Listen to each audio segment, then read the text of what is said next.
मुझे नवाजे तेरा कर्म है वरना तेरी रहमतों का बदला मेरी बंदगी नहीं। काशी टीवी देखने वाले सारे व्यूअर्स ने मेरे बलबीर कौर रंधावा वालों सत श्री अकाल, सलाम, नमस्ते एंड जय गुरुदेव। दोस्तों लैके हाजिर हाँ तुहाडे लिए हेल्थ टॉक शो जिहदे विच असीं गलबात करते हैं साडी physical health, mental health, environmental health ते नाल नाल स्पिरिचुअल हैल्थ के बारे।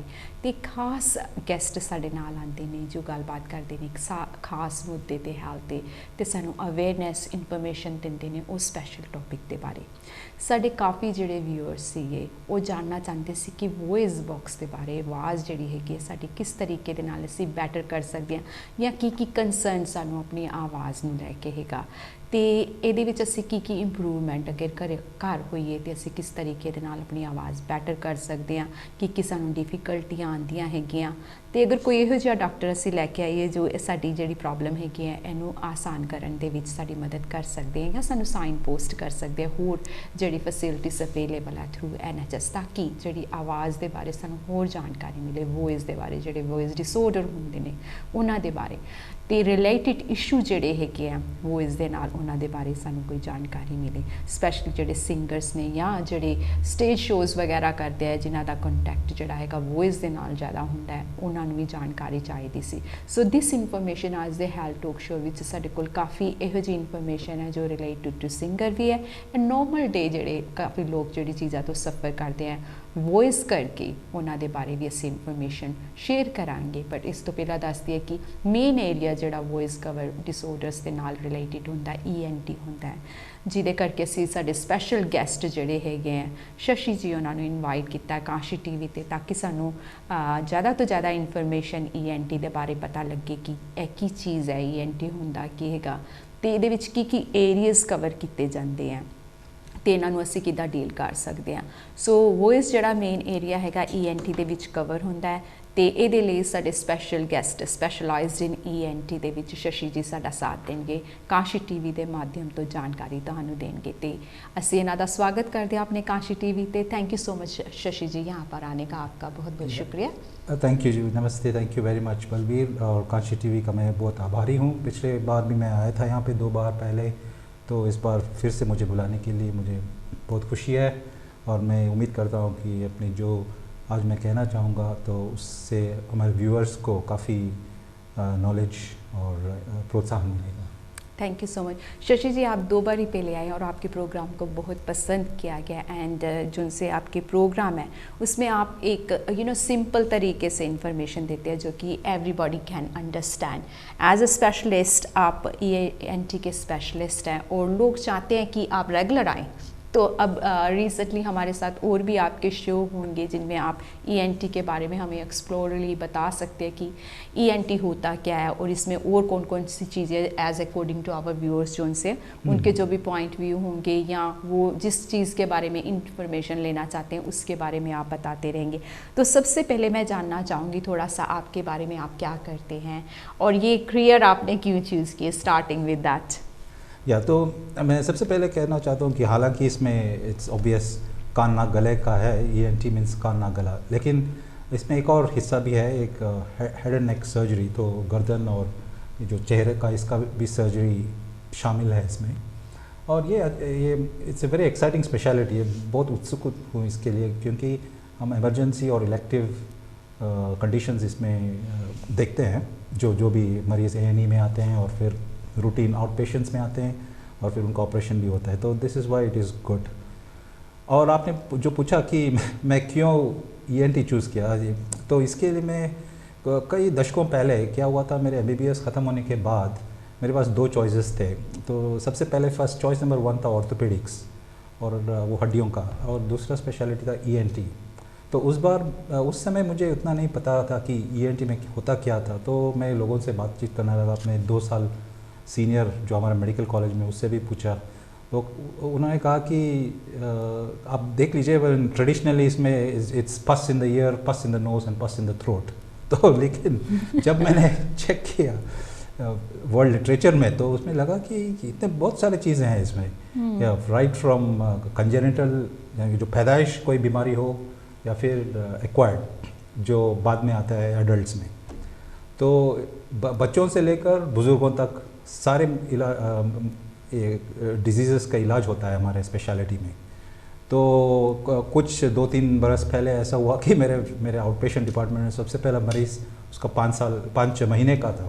वो उसका आवाज़ में कोई फ़र्क था, उसको सांस लेने में कोई दिक्कत था। लेकिन जैसे जैसे मैं अपना क्लिनिक ख़त्म होने के लिए गया था तो 12 बजे 90 साल के इंसान आए। तो एक ही क्लिनिक में हम एक तो 5 महीने का है और फिर दूसरे साइड में 90 साल का है। तो this is the beauty of this speciality.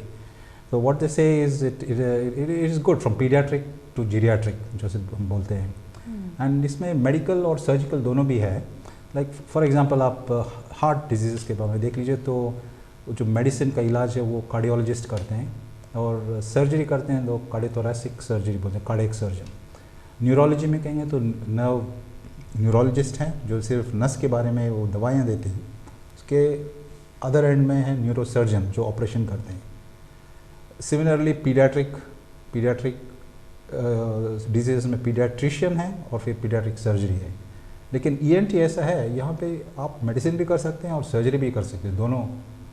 सो आप हमें किसी और को रेफ़र नहीं करना पड़ेगा, हम खुद सब कर सकते हैं। और ये मरीज़ों का इलाज करने में काफ़ी मददगार होता है, क्योंकि वरना ऐसा नहीं कि हम दवाई शुरू कर दिए और फिर किसी और को मरीज़ को भेज दिया। हम देख सकते हैं कि मरीज़ ठीक होता है नहीं हमारे दवाइयों से। अगर जब ठीक नहीं होता तो कब और जांचें करना चाहिए हमें, और उसको चाहे तो ऑपरेशन रेकमेंड करें। तो this is the beauty of the speciality medical and surgical, which is very very good I think. क्योंकि मुझे ऐसा लगता था भी ENTs ear nose and throat का ही है, जैसे आपने बताया कि हेड का भी है, इसमें कवर अप करते हैं, हेड एंड नेक सर्जरी भी करते हैं। हाँ, तो it is basically from this area, यहाँ से। सो इसके ऊपर जो है ये माथे से ऊपर वाला हिस्सा ये तो न्यूरोसर्जन का है, और यहाँ तक है, यहाँ नीचे छाती का सर्जन। सो इस इलाके में जो भी डिजीज़ हैं हम ENT के फील्ड में आता है ये। So and medical and surgical paediatric to geriatric. So काफ़ी जो उनसे हमारे सेंसरी के जो उनसे पार्ट है, नोज़ आइज़ होगी और ऑल लिंक है इसका मतलब इनका सब टुगेदर। या तो मैं ये देखा था इसमें। सो आप आयुर्वेद में मानते हैं तो इसमें 5 इंद्रियां हैं, 5 सेंसेस, 5 इंद्रियां। तो उसमें ENT स्पेशलिटी में कान का है जो सुनने का है, फिर बैलेंस, फिर नाक है जो स्मेल के लिए, और अपना जीभ जो है वो taste. So 3 out of the 5 special senses are in the ENT region. Obviously, vision is with ophthalmology and touch is another specialty. But जो special senses बोलते हैं, पंच इंद्रिया, पंच इंद्रिया बोलते हैं, उसमें तो 3 इंद्र हमारे ENT रीजन में हैं।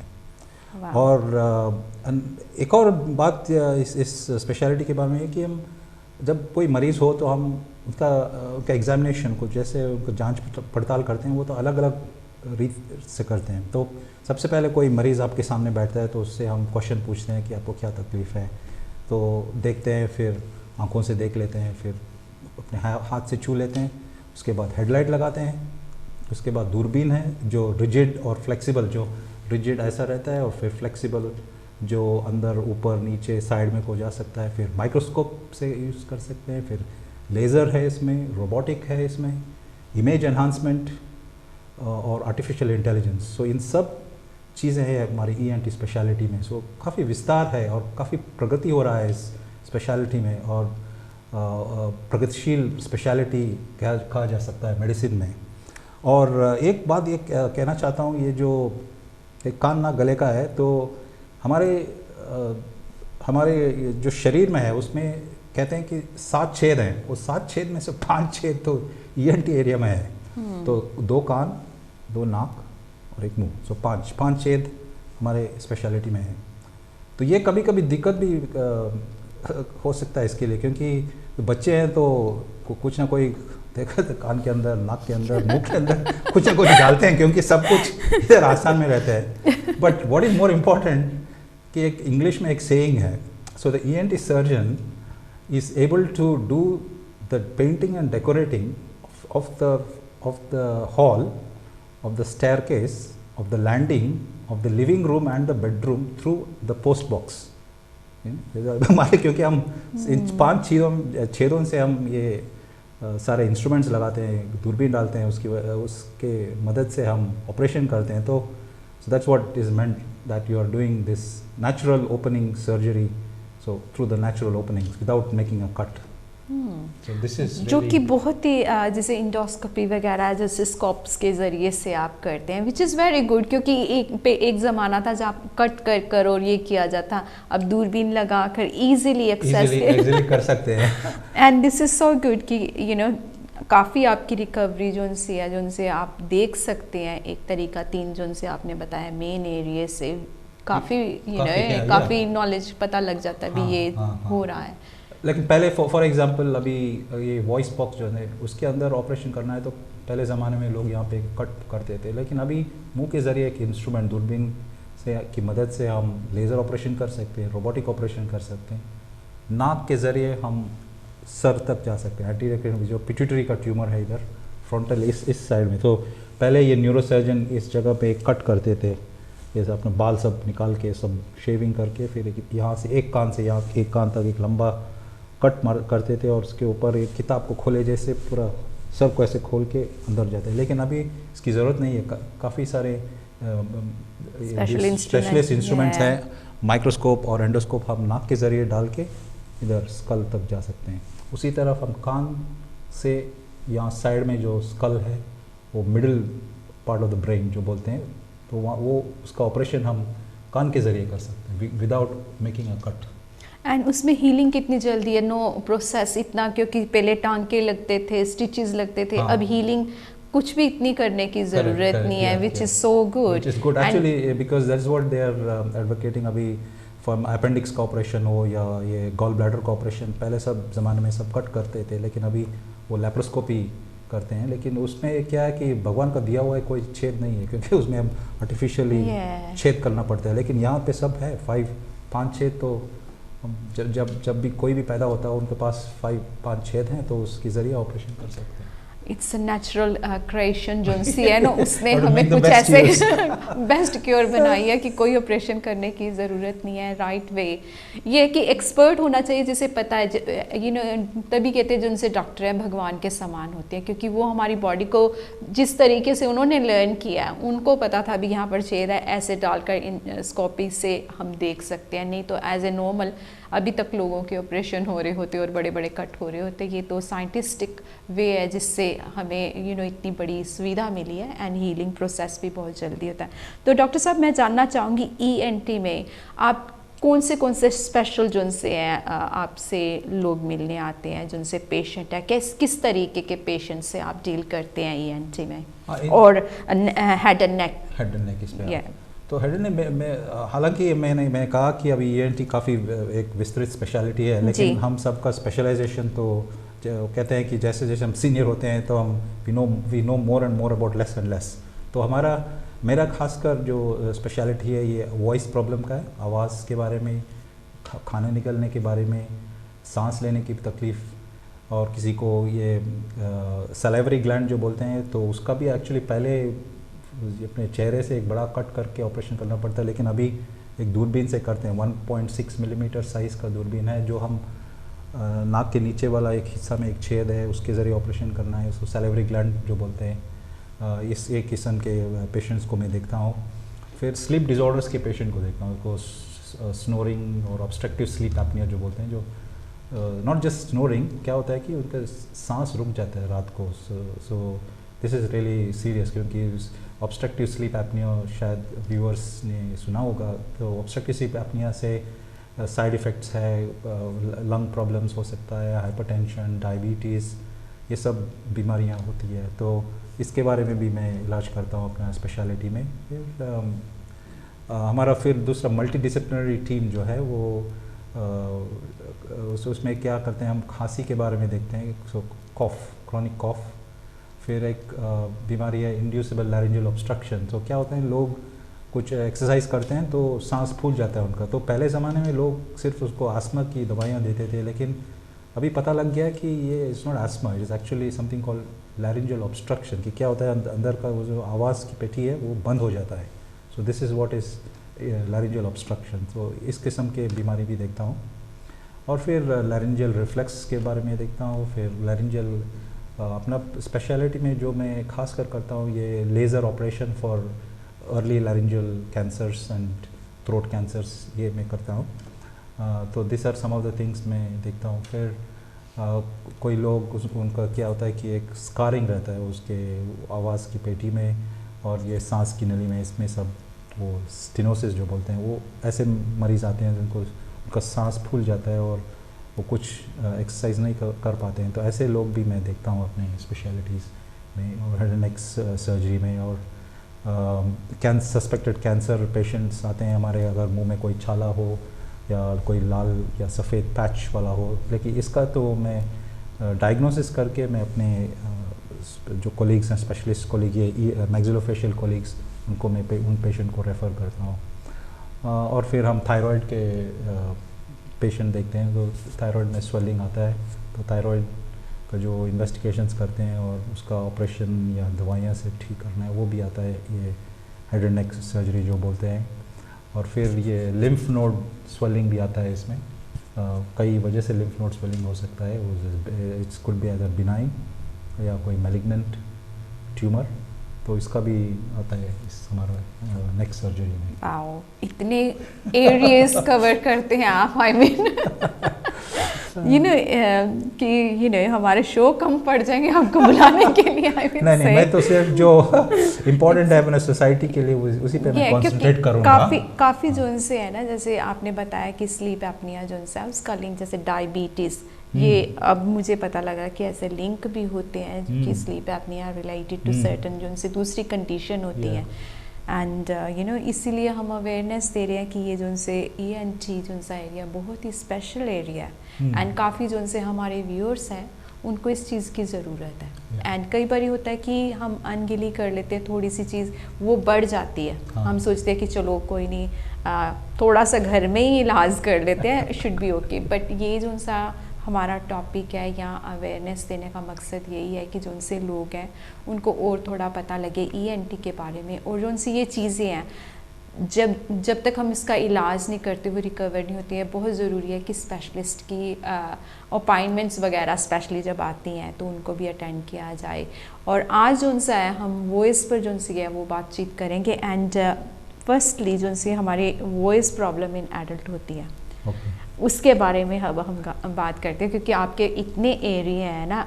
I think it's very, all of them is very important, क्योंकि वो होता है ना डॉक्टर शशि कि जब तक किसी को वो प्रॉब्लम नहीं आती उसके बारे में पता नहीं लगता।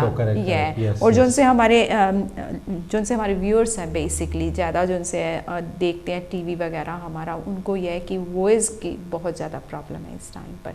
एंड कईयों को ये लगता है कि जैसे कोरोना वायरस के बाद कई वैक्सीन की वजह से भी वो कहते हैं कि हमारी वॉइस जो उनसे चेंज हो गई है। तो इसके बारे में भी थोड़ा सा हम जानेंगे इन आवर क्वेश्चंस जो उनसे हमारे पूछे गए हैं। But firstly we will go into voice problem in adult, है ना। तो वो होती क्या वॉइस, अब वॉइस हमारी है क्या, बेसिकली इससे स्टार्ट करते हैं जिससे हम कम्युनिकेट कर रहे हैं, हिंदी, पंजाबी, इंग्लिश जो भी है, वो है क्या, वो क्या है। तो सबसे पहले मैं ये एनाटॉमी के बारे में बात करता हूँ। तो वॉइस बॉक्स जो है वो यहाँ पे आप खासकर मर्दों में है, उसको एडम्स एप्पल बोलते हैं। सो ये एडम्स एप्पल यहाँ पे वो इसीलिए बोलते हैं क्योंकि ऐसे कहा जाता है कि एडम ने वो एप्पल सेब खाया और वो गले में अटक गया और इसकी वजह से ये स्वेलिंग आ गया। अभी तक यहीं पर ही है। यही पर है, पता नहीं this is true, but it is called Adam's apple, the voice box. ये कार्टिलेज यहाँ पे है। जी जी। और जो आपने पूछा ये सवाल, बहुत बढ़िया सवाल पूछे आप कि हम ये वॉइस क्या होता क्या है। तो वॉइस बॉक्स जो मैंने अभी एडम्स एप्पल, तो कार्टिलेज है, उसके अंदर ये जो वोकल फोल्ड्स हैं वो ऐसे हैं V shaped, white coloured V shaped. तो ये अपना वायलिन के तार जैसे बोलते हैं इसको, strings of the violin. So there are 2 vocal folds. तो जब हम बात करना चाहते हैं तो क्या होता है कि सबसे पहले हम लंबी सांस लेते हैं। तो जब भी सांस लेते हैं तो ये जो वोकल फोल्ड्स हैं, मान लीजिए दोनों तरफ है, राइट और लेफ़्ट, तो क्या होता है ये खुल जाते हैं। तो सांस सीधा लंग के अंदर जाता है, अपने फेफड़ों में जाता है। फिर जब बात करना चाहेंगे तो ये बंद हो जाता है, ये वॉइस बॉक्स, वोकल फोल्ड्स। उसके बाद एकदम से ये खुल जाता है। तो जब ये खुलता है तो ये जो वोकल फोल्ड्स है it starts vibrating. So this is how it is. It's like orchestra में जो है ना, द मास्टर ऑफ ऑर्केस्ट्रा, तो जैसे वो ऐसे करते हैं अपना। तो in the same way this is how the vocal folds vibrate, this is how it vibrates, this is normal.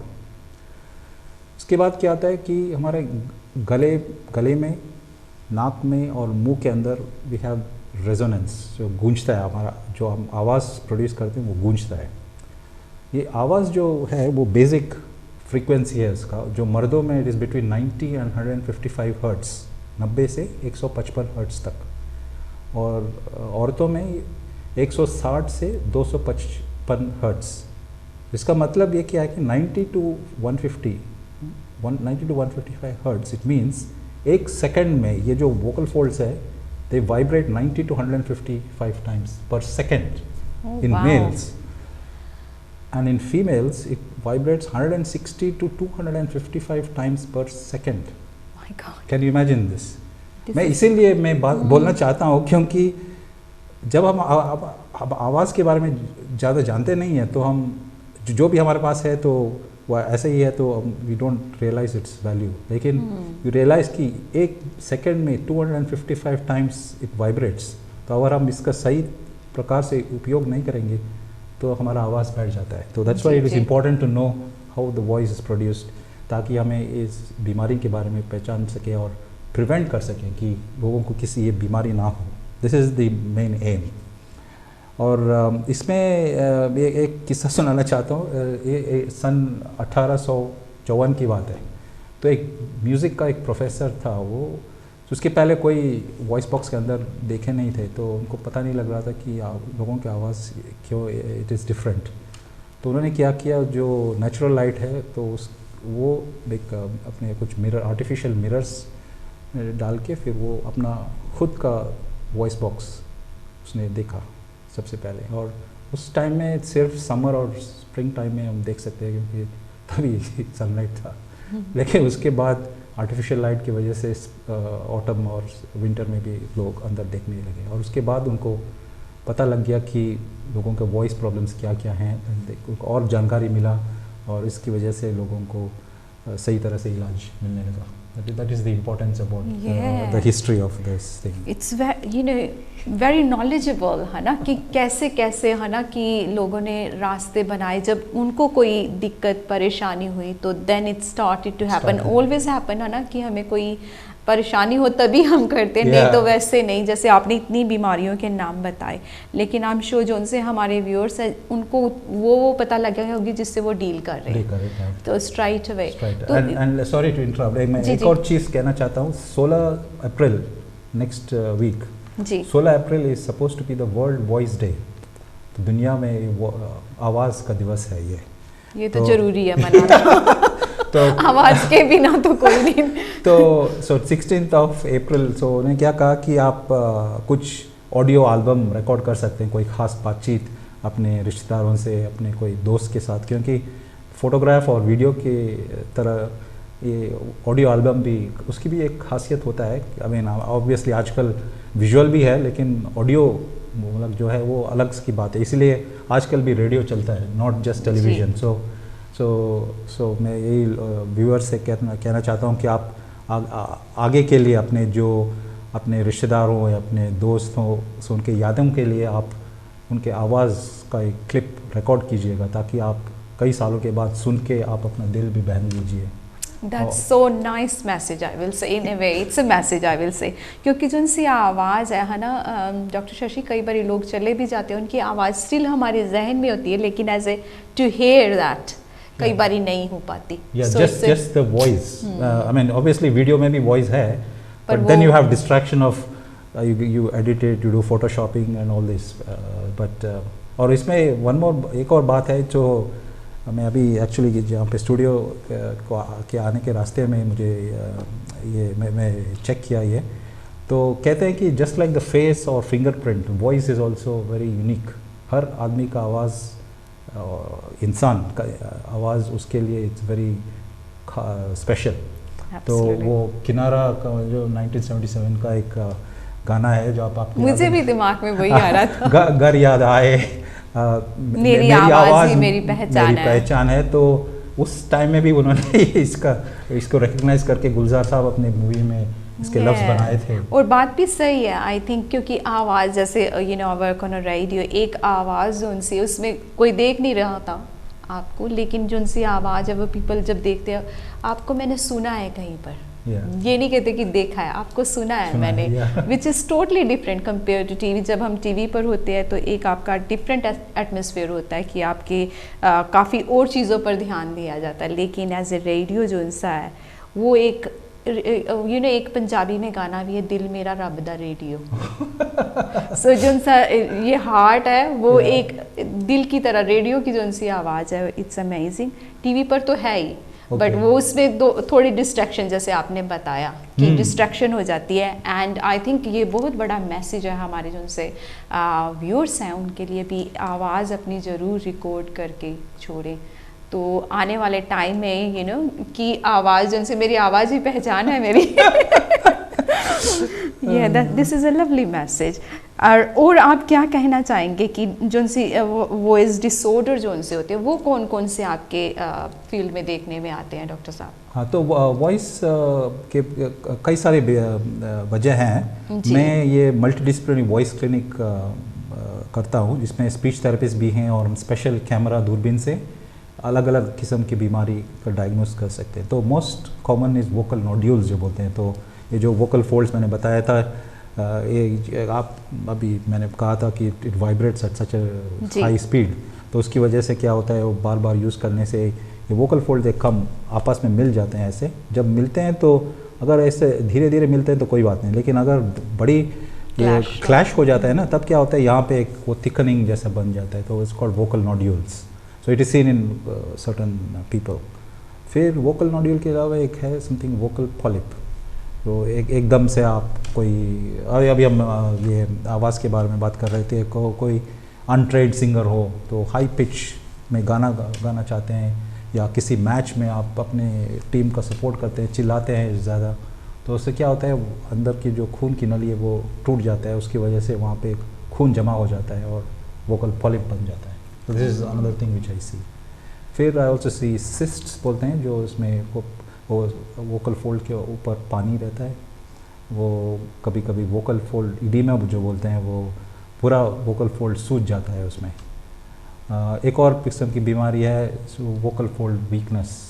किसी भी नस की कोई तकलीफ़ हो तो क्या होता है, एक साइड ये दोनों वोकल फोल्ड्स ऐसे आपस में मिलते हैं, लेकिन अगर किसी वजह से ये पैरालाइज हो गया तो क्या होता है कि आवाज़ बैठ जाता है। तो it is vocal fold paralysis.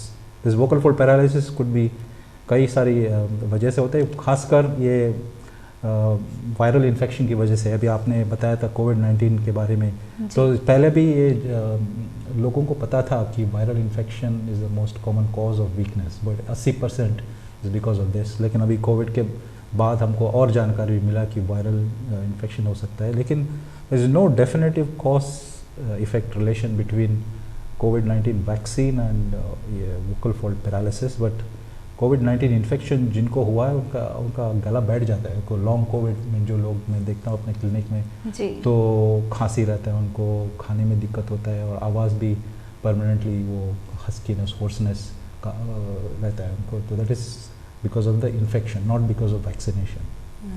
सो ये बहुत बड़ी बात आपने की कि कनेक्शन नहीं है वैसे, है ना, इसमें कोविड वैक्सीन का कोई नहीं। हाँ, कोविड वैक्सीन अभी there is no published literature on this, but कोविड-19 इन्फेक्शन की वजह से लोगों को काफ़ी आवाज़ का प्रॉब्लम हो सकता है। और एक और मैं देखता हूँ अपने क्लिनिक में कि वो मसल टेंशन जो बोलते हैं, जो जैसे हम अभी मान लीजिए जिम जाते हैं तो अभी बैक स्ट्रेन होता है, अपने पैर में कोई ये क्रैम्प्स आ जाता है, उसी तरह आवाज़ की पेटी में भी उसी तरह एक टेंशन आ जाता है। तो यही है, this are the common condition that is. इतनी सारी चीज़ें related to our voice works है, बेचारा छोटा सा यहाँ पर है, लेकिन मसले इसके कितने सारे हैं। तो ट्रीटमेंट क्या होती है इसमें, क्या क्या ट्रीटमेंट है कि जिससे लोग सर्जिकली और मेडिकली क्या क्या आप इसमें करते हैं? तो ट्रीटमेंट के से पहले first we have to get the diagnosis. तो वो डायग्नोसिस के लिए क्या करते हैं हम, बेस्ड ऑन द डायग्नोसिस इलाज करेंगे। हम कुछ इन्वेस्टिगेशन करना हो तो करेंगे, वरना उसका ट्रीटमेंट यही है कि first and foremost vocal hygiene जो बोलते हैं वो उसके ऊपर ध्यान देना चाहिए। दूसरी बात है स्पीच थेरेपिस्ट के पास भेजना है लोगों को एक्सरसाइजेस के लिए। तीसरी बात, अगर वो गायक हैं और प्रोफेशनल एक्टर्स हैं तो सिंगिंग कोच या वॉइस स्पेशलिस्ट उनके पास भेजना है। और चौथी किस्म का ट्रीटमेंट है ऑपरेशन। तो vocal hygiene is very important. Vocal hygiene माने आप दिन में 1.5-2 लीटर पानी लेना है। अभी मैं यहाँ पे ये रखा हूँ, अभी मैं बहुत लंबी देर बात करूँगा तो I will have to do that because I have to practise what I am preaching. तो दैट इज़ दैट। तो बिकॉज ये आवाज़ की पेटी में उतना पानी, ये म्यूकस नहीं रहता है, तो क्या होता है, it's like running an engine without engine oil. तो because so that's why you should take care of the voice. भाप लेना चाहते हैं, भाप ले सकते हैं for moisturisation of the voice box, which is also good. भाप is also good for sinus problems and nose problems as well. तो ये these are the important things. So पानी लेना है, और जब बात करेंगे तो you should pay attention to certain things. ऐसा नहीं कि आप लंबी देर तक बात करते रहिए, को there's a certain limit. और अगर लंबी देर तक बात करना हो तो वार्म अप करना है। जैसे हम जिम जाते हैं तो what you do is you warm up, फिर एक्सरसाइज करते हैं, फिर कूल डाउन रहता है। इसी तरह अगर कोई सिंगर हो, प्रोफेशनल एक्टर हो, वॉइस यूज़र्स हो, कई सारे प्रोफेशंस में वॉइस इसका इस्तेमाल करते हैं, तो क्या करना है, ऐसा यू शुड वार्म अप, फिर यूज़ करके फिर एक कूल डाउन करना है। तो this is also part of the treatment, क्योंकि ऐसा नहीं कि हम किसी बीमारी का इलाज एक बार कर दिया, क्योंकि अगर हम जो अंडरलाइंग कॉज ट्रीट नहीं करेंगे ना, तो क्या होगा, ये फिर से आने का प्रॉब्लम रहता है। तो this is called the warm up, cooling and water intake. और जब बात करते हैं तो you should not be shouting, जैसे चिल्लाना नहीं। जो क्योंकि अभी आजकल एम्पलीफायर्स आए हैं, तो हमारा क्लब का भी मेंबर हूँ, तो अभी पहले तो 35 मेंबर्स थे, अभी 50 हो गए हैं। तो लोग पिछले मीटिंग में कहते थे कि सुनाई नहीं देता, तो बोल रहे हैं कि चिल्लाओ चिल्लाओ। मैंने कहा कि क्यों चिल्लाना है, अभी आजकल माइक्रोफोन आ गया ना, आपको microphone, so you should use this. And so this are the ways to prevent things. So not talking for a long period. Whispering also is not good. Whispering लोग समझते कि अगर हम whisper करेंगे तो उतना तकलीफ नहीं होगा, लेकिन actually whispering is also problematic. So you should not whisper. और another thing is singing and dancing. भाई नाच गाना तो हम सब चाहते हैं, लेकिन अगर लंबी देर तक आप नाचेंगे और गाएंगे, क्योंकि जैसे मैंने पहले कहा था, नाचने के लिए आपको एनर्जी यूज़ करना है, सांस की ज़रूरत है, और आवाज़ के लिए भी सांस की ज़रूरत है। तो there will be competing interest. So ज़्यादा नाचिए गाइए, लेकिन हद में रहना है बस। That is the some other things to treat. And then इसका ट्रीटमेंट और भी है। कभी कभी ये रिफ्लक्स होता है लोगों के साथ, कोई लैरिंजियल रिफ्लक्स बोलते हैं, एसिड रिफ्लक्स। तो एसिड रिफ्लक्स की वजह से आवाज़ की प्रॉब्लम हो तो एसिड रिफ्लक्स का इलाज होना चाहिए। एलर्जी है हो तो एलर्जी का भी इलाज होना चाहिए। कभी एस्मा हो सकता है तो एस्मा का भी इलाज होना चाहिए। So this are some of the ways to treat. And फिर एनवायरनमेंट, कभी काफ़ी धुआं हो, या कुछ परफ्यूम ज़्यादा हो, या कुछ स्मेल, फिर फंगस, ये सब रहा तो इन सब बातों का ख्याल रखना चाहिए। सो इससे हम अपना आवाज़ के बारे में इलाज कर सकते हैं। तो कई बार होता है हमारे साथ जो उनसे साथ में रहने वाले होते हैं, जैसे मान लीजिए आप हैं, आप मेरी आवाज़ सुन रहे हैं, तो नेक्स्ट टाइम आते तो मेरी आवाज़ ख़राब है, मैं कहती नहीं मेरी आवाज़ तो एकदम ठीक है, आपको ऐसे लगे। तो ऐसे लोग आप कैसे उनको डील करते हैं? अभी आपकी आवाज़ भी यू नीड ए ट्रीटमेंट इसकी चाहिए, आप, मुझे लगता है कि आपकी आवाज़ में फ़र्क है। और कई बार हम कहते हैं कि हमें लग रहा है और डॉक्टर कहता है कि नहीं ये तो नॉर्मल है, तो उसमें कैसे हमें पता लगे कि हमारी आवाज़ उनसी है, we need a help? I think ये बहुत अच्छा सवाल आपने किया, क्योंकि अब हम थोड़ी देर पहले मैंने कहा कि ऑडियो एल्बम में, तो ऐसा है कि आपको कोई, जब आप कुछ टीवी देखते हो या कुछ और कोई रिलैक्स करने हो, तो एक बार अपना आवाज़ रिकॉर्डिंग करके रहिए, ताकि जब आप डॉक्टर के साथ जाएंगे तो आप अपने नॉर्मल आवाज़ आप उनको प्ले कर सकते हैं कि यही मेरे नॉर्मल आवाज़ है। That is objective. और फिर जब हॉस्पिटल में ऑपरेशन डिपार्टमेंट में मरीज़ आते हैं, तो सबसे पहले हम लोग मरीज़ से पूछते हैं उसके आवाज़ में क्या प्रॉब्लम है। उसके बाद उस मरीज़ की आवाज़ सुनते हैं हम, तो उसका एक स्कोरिंग सिस्टम है, उसको GRBAS बोलते हैं, 5 इनिशियल्स हैं। तो उस स्केल में हम उसको रेटिंग करते हैं, तो 0 से लेकर 2 तक। तो उससे हमें पता लगता है कि आवाज़ वाकई में ख़राब हुआ है या सिर्फ ये मरीज़ कह रहा है। उसके बाद हम एग्जामिनेशन करते हैं, दूरबीन से चेक करते हैं, और फिर एक स्ट्रोबोस्कोपी है बोलते हैं जो, ये स्ट्रोबोस्कोपी जो है it is opposite of motion picture. So motion picture में क्या होता है, हम कई सारे फ़ोटोज़ लेते हैं और उसको बड़ी जल्दी उसको घुमाते हैं ताकि वो मूवी बन जाता है। लेकिन इसमें ये स्ट्रोबोस्कोपी में उल्टा हो जाता है कि जो मैंने कहा ये 256 टाइम्स पर सेकंड जो वाइब्रेट हो रहा है उसको हम स्लो एकदम से करके, तो क्या होता है वो इट गेट्स फ्रोजन, तो we get still image, so it is opposite of what you see in a movie.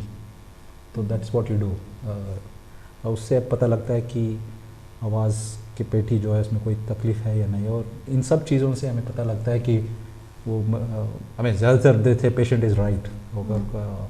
So we have to take it very seriously what the patient कहते हैं। तो इसीलिए ज़रूरी है क्योंकि हमें इसका ख्याल रखना है, क्योंकि अगर हम इसको ऐसे ही नज़रअंदाज कर देंगे तो, और मान लीजिए आप बात करते रहिए तो आपको लॉन्ग टर्म डैमेज हो सकता है। So that's why it is important to diagnose based on all this. So बहुत इम्पोर्टेंट, अगर आपको लगता है कि आपकी आवाज़ में चेंजेस आए हैं तो ज़रूर अपने जीपी से कांटेक्ट कर सकते हैं। फिर वो स्पेशलाइज्ड जो उनसे भी फील्ड में उनको लगेगा कि आपको जाना चाहिए ईएनटी के, तो वो आपको रिफेरर करेंगे। स्पेशली जिस एरिया में ईएनटी में डॉक्टर शशि हैं तो हो सकता है इनसे ही आपकी मुलाकात हो। But this is the main point is कि अगर आपको चेंजेस लगता है अपनी वॉइस में तो you do need to contact your GP and वो आपको फिर रिफेरर करेंगे कि ईएनटी पे। फिर उनको जो उनसे भी ऑब्जर्वेशन करनी है आपके लिए वो रिफेरर करेंगे आगे से आगे। सो मेन पॉइंट कि आप ज़रूर अपना डायग्नोज ज़रूर होना चाहिए, उसके आधार पे जो उनसे ट्रीटमेंट बेस होगी। अब जो उनसे कुछ क्वेश्चन हैं मेरे पास हैं जो कि सिंगर्स के हैं, तो जिनका ताल्लुक़ हमारे साथ होता रहता है, तो वो चाहते हैं कि आप कोई ऐसी टेक्निक्स हैं जिससे वो इज़ रिलैक्स भी कर सकते हैं, because some time they are over singing and जब गाना गाना होता है तो उनकी आवाज़ में वो कशिश नहीं आती क्योंकि वो इज़ इतना यूज़ हो चुका है। सो कुछ टेक्निक्स या कुछ एक्सरसाइज हैं जिससे वो राहत पा सकते हैं ऐसे मसले में। तो एक्सरसाइज से पहले मैं यही कहना चाहता हूँ कि आप वोकल हाइजीन पे ध्यान देना चाहिए। पानी लेना है, भाप लेना है, दिस इज़ इम्पोर्टेंट जी। फिर वो टेक्निक ऑफ वार्मिंग अप, फिर यूज़ द वॉइस और फिर cooling, this is also important. और एक्सरसाइजेस में क्या है कि उसको बोलते हैं लंबी सांस लेके, जैसे पावर लंग पावर, तो व्हाट यू से इज़ डायफ्रामेटिक ब्रीदिंग जो बोलते हैं। तो यू शुड, तो आवाज़ गले से नहीं अंदर से, यहाँ से पेट से लेना है वो डायफ्राम से। तो this is important and also for projecting the voice. तो ये दिस इज़ अनदर टेक्निक। और ख़ासकर सिंगर्स और प्रोफेशनल आर्टिस्ट को अगर वॉइस का प्रॉब्लम हो तो स्पीच थेरेपिस्ट कोई एक्सरसाइज के बारे में बताएंगे जी।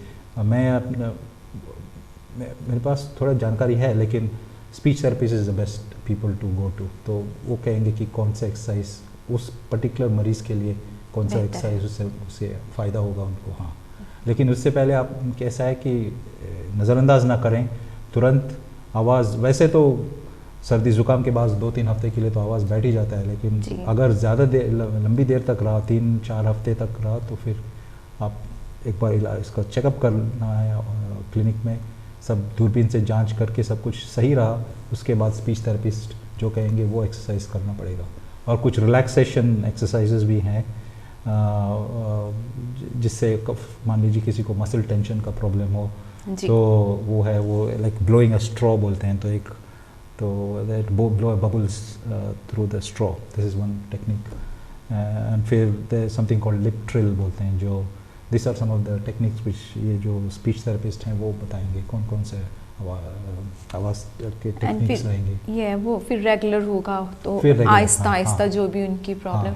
तो डॉक्टर साहब रिस्क फैक्टर कौन कौन से हैं इसमें जो उनसे हमें ध्यान रखना चाहिए कि हमारी जो उनसी वॉइस है ख़राब ना हो या यहाँ तक ना पहुँचे कि हमें ईएनटी डॉक्टर की मदद लेनी पड़े। वैसे तो आपकी ज़रूरत है लेकिन आई मीन टू से कि ना आना पड़े ऐसे जो उनसे हैं, या बच्चे हैं या बुजुर्ग हैं, कौन कौन से रिस्क फैक्टर होते हैं जिनकी वजह से वॉइस ज़्यादा ख़राब हो सकती है और हमें वो अवॉइड करने चाहिए। रिस्क फैक्टर्स आर इम्पोर्टेंट क्योंकि जैसे prevention is better than cure, तो that is the best thing. तो प्रिवेंशन के लिए जैसे मैंने पहले भी कहा, पानी ज़्यादा लेना है, लंबे अरसे तक बात ना करना है, नो अवॉइड विस्परिंग, शाउटिंग, और जब आपको ये सर्दी ज़ुकाम हो तो लंबी देर तक ना बात करें, आवाज़ को तो रेस्ट लें।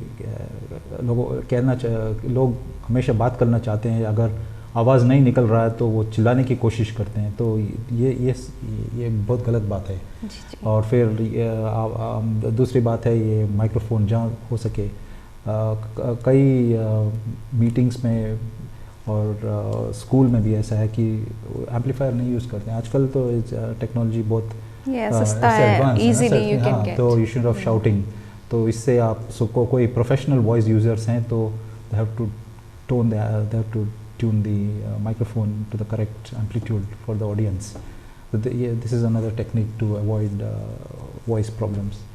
And then obviously if any exercises are there which they have taught, तो कभी ऐसा होता है कि प्रोफेशनल वॉइस यूज़र में क्या होता है कि कोई मान लीजिए उनका इलाज हो, ऐसे वोकल नोड्यूल हो उनका जी, तो स्पीच थेरेपीज हो, या कभी कभी स्पीच थेरेपी अगर फ़ायदेमंद ना हो तो आखिर में ऑपरेशन करना पड़ता है। लेकिन अगर वो फिर से उसी तरह पुराने तरीके यूज़ करेंगे तो क्या होगा, अपनाएंगे तो फिर से वो तकलीफ़ शुरू होगा। तो आप जब स्पीच थेरेपिस्ट के पास जाएंगे सो सब कुछ, एक तो आप रिकॉर्डिंग ले सकते हैं या आप किसी के अपने कागज़ में इसका नोट्स बनाएंगे, तो आगे आपको अगर कोई ऐसा प्रॉब्लम हो तो फ़ौरन ये एक्सरसाइज यूज़ कर सकते हैं। इट्स लाइक अगर आपको बैक एक हो तो फिजियोथेरेपिस्ट के पास गए हैं पहले, तो आप सब लिखेंगे तो फ़ौरन जल्द से जल्द उसका इलाज कर सकते हैं। This is prevention from experience, क्योंकि आपको पता है कि अभी फिजियोथेरेपी और ये स्पीच थेरेपिस्ट के अपॉइंटमेंट में टाइम लगता है। अभी आई थिंक खासकर अभी 5-6 हफ्ते लगते हैं, उनका वेटिंग टाइम है उसके लिए। तो अगर आप पहले से ही आपको पता लगता है ये सब क्या है तो you can deal with it.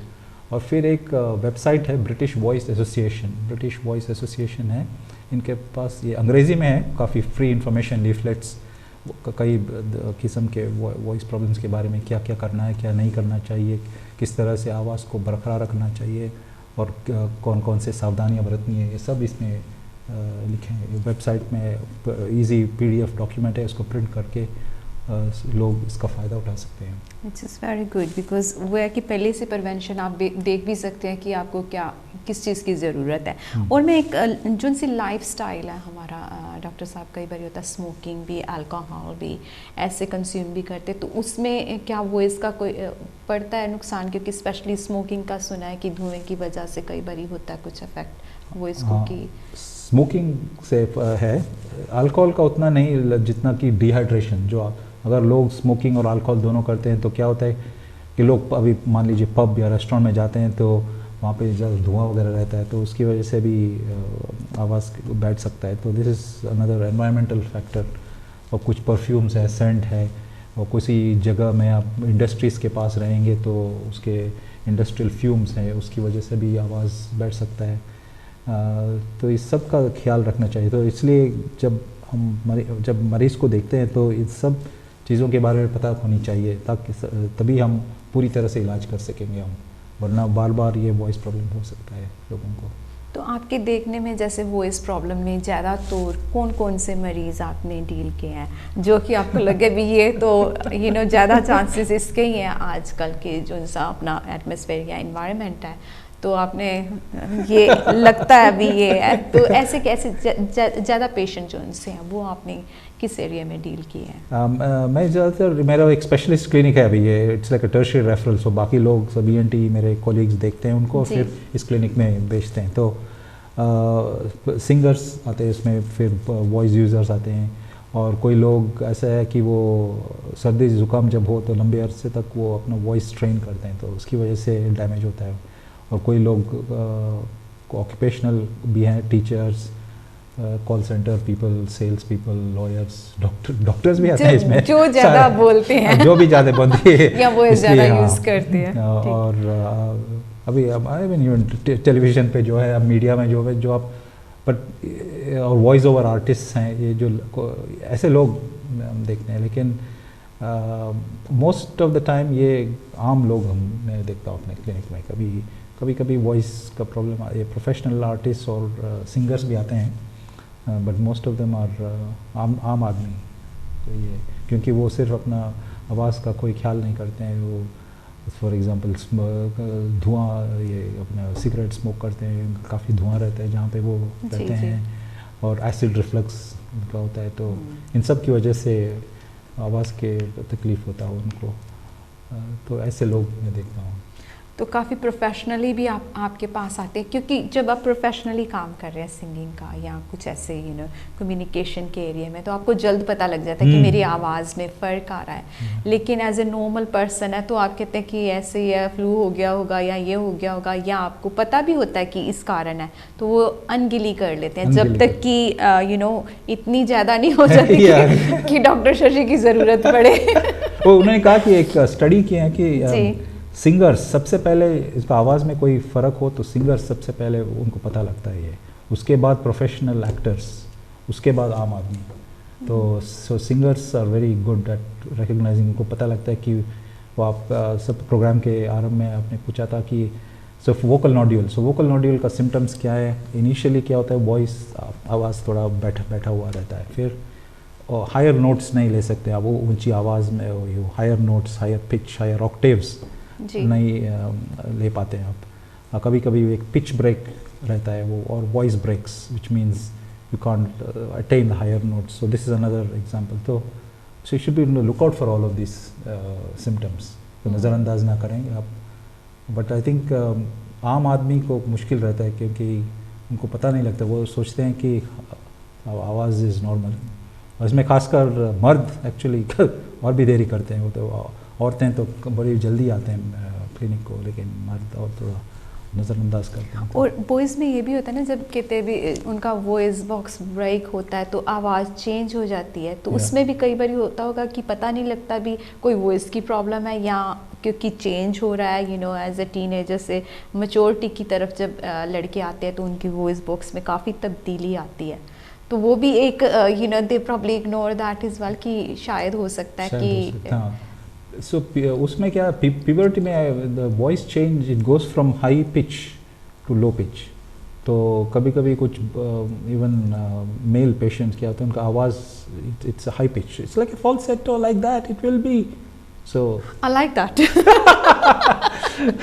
it's the opposite of that when the voice breaks at puberty. So puberphonia, there is a name of a condition. So puberty के टाइम में जो आवाज़ है उसको puberphonia बोलते हैं, तो voice breaks at that time. So but उसमें क्या है कि अगर मर्दों की आवाज़ हाई पिच्ड हो तो आपको पता है कि कोई ना कुछ गड़बड़ है इसमें। It's not so obvious in female patients because obviously the voice is anyway high. अच्छा, हमारी आवाज़ what I meant is high माने high pitch. I'm not talking about the volume. नहीं, मैं मजाक कर रही थी आपके साथ। नहीं, वैसे भी जिनसे आई थिंक इट्स नेचुरली, जैसे अगर बात करें तो these are lots of things in जोनसी हमारी वॉइस में है, जोनसी एज मेरी पहचान है वॉइस। वाकई में पहचान है, क्योंकि ऐसे लोगों को पकड़े भी जाते हैं ना कभी। हाँ, ये तुम्हारी आवाज़ थी, ये तुम्हारी आवाज़ है। लाइक वो वॉइस एनालिसिस भी है आजकल, it's used like fingerprint in forensic medicine to किसी को पकड़ना है तो किसी चोर का इन्वेस्टिगेटिव एजेंसी करना है, तो it is also one of the, क्योंकि लोग actually it is difficult because ये आवाज़ की ये जो पहचान, मैंने कहा कि sometimes people intentionally change their voice, operation करवा के क्या करते हैं वो, ताकि वो पकड़ा ना जाए, वो आवाज़ चेंज भी कर सकते हैं।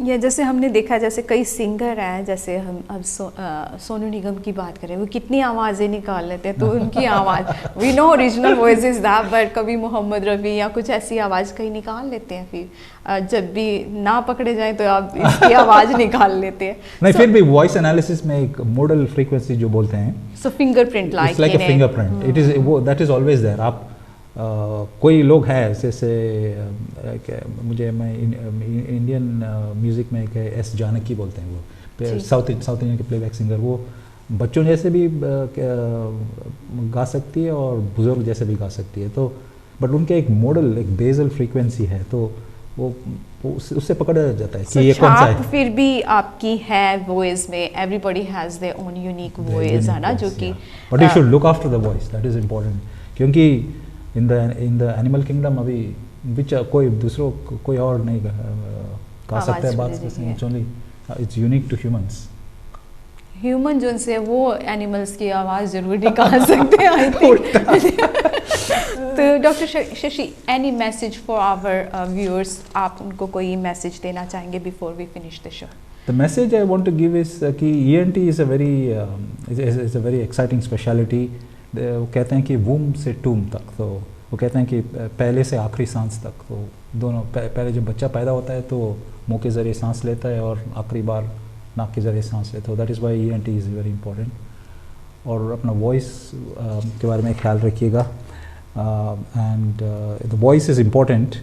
एंड यही कहना चाहता हूँ मैसेज कि it's good for our physical, mental, spiritual and emotional well-being. So do sing using your voice. Singing is good. Oh, wow, this is the thing we are, I think most so of us your doing. voice, protect your voice. आवाज़ को बरकरार रखिएगा, लेकिन गाना भी गाइए, क्योंकि ये आपके सेहत के लिए काफ़ी महत्वपूर्ण है. Mentally and emotionally and physically, as you mentioned, Dr. Shashi. So इसके साथ ही हमारा आज का हेल्थ टॉक शो यहीं पर समाप्त होता है. मिलेंगे नेक्स्ट वीक किसी और गेस्ट के साथ. तब तक के लिए मुझे दें इजाज़त. जय